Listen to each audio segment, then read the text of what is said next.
what makes a good authority figure in 2023? Because no one's ever going to beat Vince. Eric Bischoff was No, great in his day. There's been some great ones. There's been some terrible ones. So what makes a good authority figure? Vince was great, but they took a little time to establish Vince. But once he got there, but I think Aldis might not reach that level. That's almost the pinnacle of the manager level. He's the boss. I think at times they need to bring Vince in, or have Aldis go to Vince just to say, "What do you think about this?" And get out of here. Get that. Like he's seeking advice from Vince on how to proceed. Then he's getting some of the heat that Vince used to have, and Vince had nuclear heat. I mean, all he had to do was walk out there, and he had heat. I mean, you can't buy heat like that, but he had it naturally, and he is just a heel anyway. Well, some of the stuff he did, like the Kiss My Ass Club, oh, that was making the best one I ever saw was the Jim Ross Kiss My Ass Club. Mm. Oh my God. I watched it and I literally rolled watching it. Because what I was thinking of when they told you, and they did Jim Ross, that was a rib on Jim. Had to be. Because he said, let's get Jim to kiss his ass. Oh, he'll go nuts. Well, they didn't give a crap.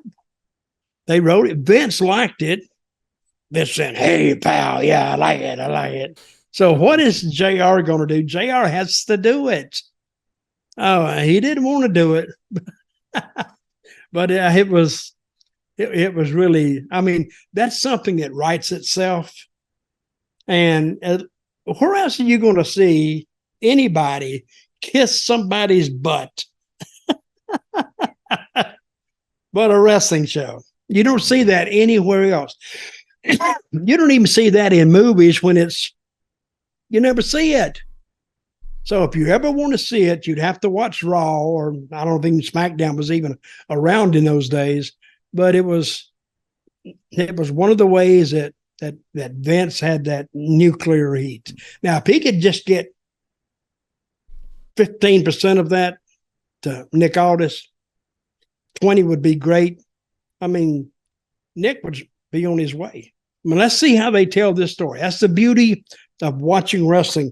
You don't know exactly how the story is going to go, but you see the potential where it can go. So we'll see. I've got an idea. You have an idea? Yeah. So, I want to you know how Nick, Nick Aldis goes to get advice from Vince McMahon. But because you like that. You like that part. Yeah, but because Vince McMahon can't apparently, maybe he can't be at the shows anymore because Ari Emanuel doesn't want him to be, or something like that. Well, he's still in the bed. Yeah. Have you seen Star Wars? Oh yeah. So it could be the bit where Darth Vader, kneels down in the middle of a giant room, and then a massive hologram of Vince McMahon as the Emperor with the hood over his face and everything starts disseminating advice on how to take over WWE.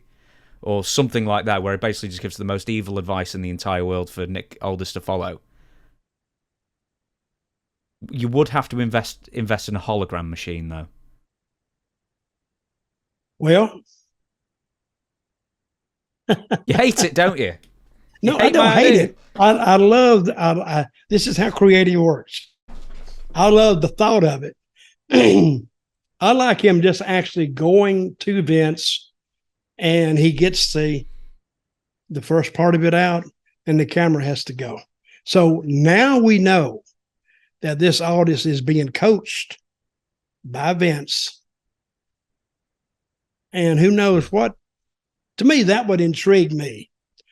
What evil is coming out of Vince's head and going into Nick Aldis? And here's something weekly. Nick, because he came out in I think he came out in a blue suit on SmackDown. Yeah, over the months, his suits start getting progressively darker and darker throughout the week, so he's getting more evil, and he's getting more affected by bad intentions. Here's one. He grows a little mustache. Well, like Hitler. like Vince. Oh, like Vince. He grows the little mustache and he comes out. And I think they could do a lot with that. That's just the thought.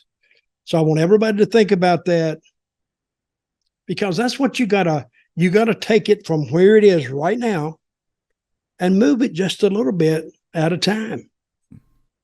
And still, he could be in the middle doing all this time, but he's getting advice from Vince. And the whole thing behind Vince is looking for a way to get back in and take power.